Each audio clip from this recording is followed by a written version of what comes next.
Hello, you are watching Business Today TV and I am Harsh Verma. A big step has been taken by the government under which now every foreign transaction of yours which is above 50,000 can come under the preview of investigation. The impact of this decision can be a very wide ranging. So to understand the impact of this decision, we will have a very well known tax and financial expert Sharad Kohli ji. Welcome to Business Today, sir. Sharaji, my first question is, please tell our viewers what type of the foreign transaction we do usually. See, we all know that the Government of India runs a liberalized remittance scheme. It's called LRS, under which every Indian per annum can send $250,000 equivalent to any country abroad. This is for the purpose of medical treatment. It can be for the purpose of investment. It can be for the purpose of education, or it can be for the purpose of gifting to your relative abroad. Now, this is why you were sitting here. Now, we all know that more and more Indians are traveling abroad these days. Traveling abroad is no more a luxury. People travel for work. People travel for holiday. People travel for meeting their relatives. These are 2-3 purposes of travel. And when they go there, they spend money. They spend money on hotels. They spend money on excursions. And they spend money on shopping, buying of goods and services both. So these are the things for which Indians go and spend, and they need money. And of course, when they travel, they need a lot of money. Okay, sir. So the government has decided that the foreign transaction above rupees 50,000 will now come under the scrutiny. So what does it mean and what is this impact? See, if we understand in the perspective, the liberalized remittance scheme, which I just referred to about, Yes. that is transactions over rupees 7 lakhs are already subject to TDS, which means that at the time of remittance, your tax is deducted, which in turn means that these transactions are already under the radar of Income Tax Department. You can be asked anytime.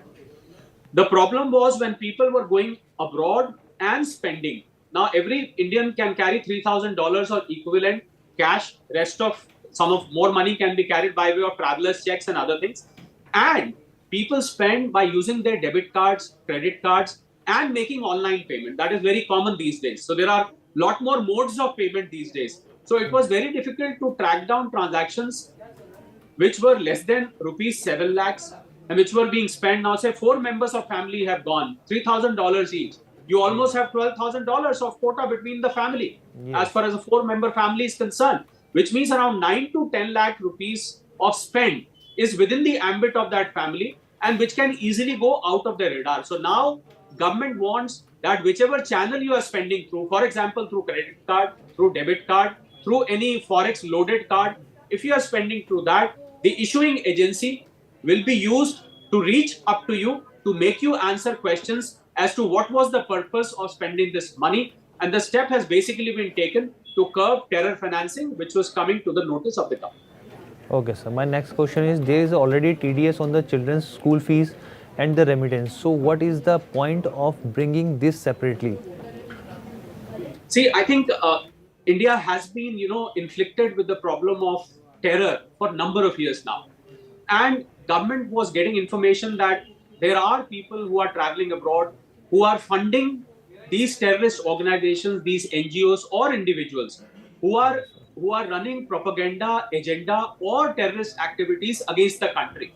So to bring within the ambit those kind of small fundings or retail funding or tiny fundings, I think 50,000 rupees threshold has been fixed, that anything above 50,000 given by any person or spent by any person through any of the means of like a debit card, a credit card, or through a forex card, or through cash will be now questioned. That is the issuing agency. For example, if you are spending through credit card, the issuing bank will be asked a question and then the government will reach you to answer that who was the person you paid, what was the purpose, and under what circumstances did you spend this money.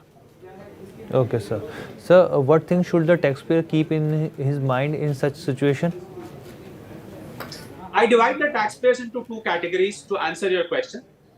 First category is people who have got tax paid money and they go abroad and spend out of that tax paid money. I think those people, because there could be a gap between the time you spend and the time you might have to answer this question.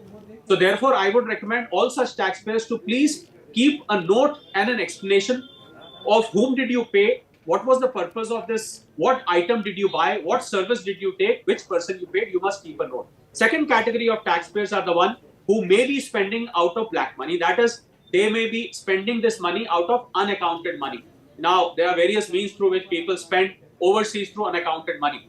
I think those people would be in trouble because they can now be asked anything above 50,000 disbursed through one of their channels. That agency will pass on the information to the government, and the government in turn is going to ask you. So I think it means trouble for the people who are using unaccounted money. But tax-paid money, honest taxpayers need not worry. All they need to do is to record the transactions and have sufficient explanation so that tomorrow when asked, they don't have a problem.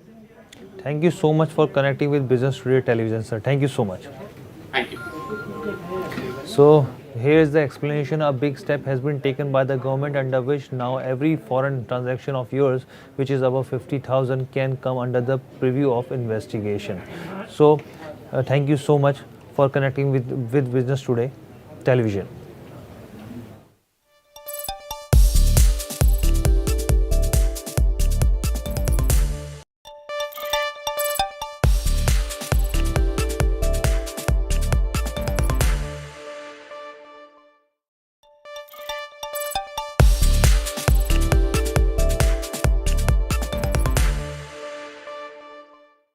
Good evening, ladies and gentlemen. Welcome to Business Today Television. My name is Shail Bhatnagar, and you are with us for our special edition of Market Gurus, where individuals